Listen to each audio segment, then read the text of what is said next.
There's lots of different ways for people to kind of access healing and avenues for healing. And for some people, talk therapy helps. Sometimes groups help. Sometimes just being able to talk to a safe person feels helpful. But one of the questions that I ask people is like, what would a sense of justice feel like to you outside of the legal system?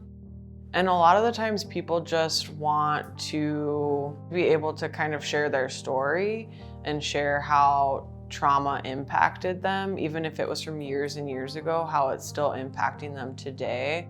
And so one of the creative and safe ways to do that, because it's not always safe for people to kind of face the person that harmed them.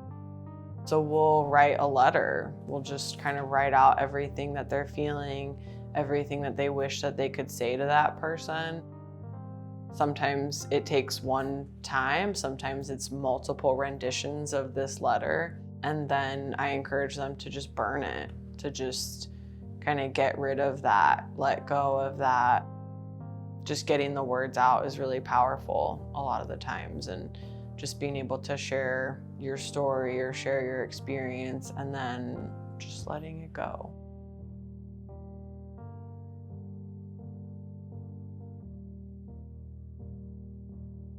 So my name is Nicole Rodriguez, and I am a victim services advocate for Peace at Home Advocacy Center. The role of an advocate is kind of different every day.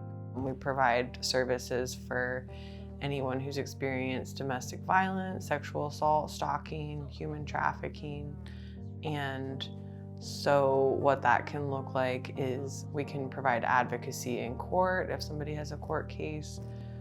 We help people kind of navigate the restraining order process and different protective orders. We can get them connected with legal services if they need an attorney.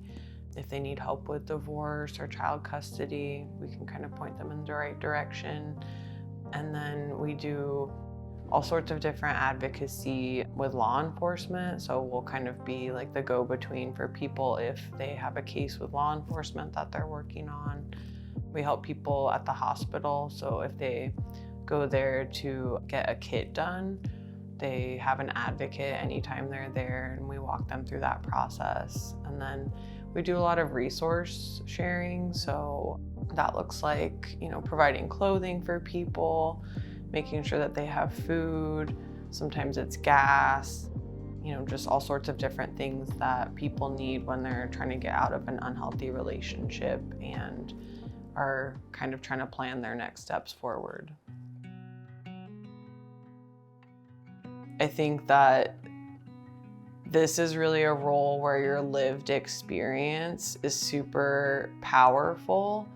And so I really see it as a job where you can take maybe some of the more difficult challenges that you've overcome in your life and use them to help somebody else move forward. So I really see it as that kind of role, that you are using your personal resilience to help somebody else feel empowered. But it's definitely a role for somebody that is ready to kind of get down to the nitty-gritty with people and really be with them in their toughest, hardest moments. So it can kind of take a thick skin to do work like this, but I really feel like having lived experience and being somebody that is ready to kind of share your heart with others is a really big part of the job.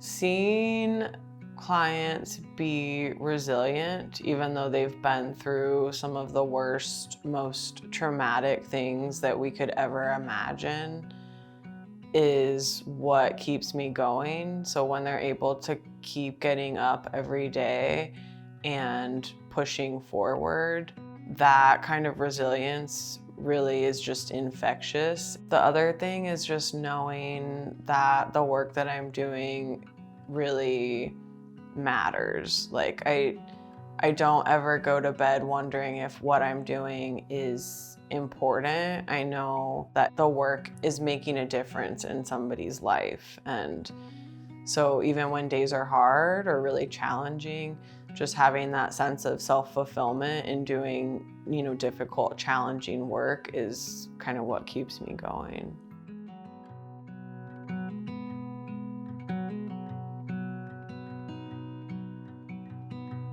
Walking on a golden road,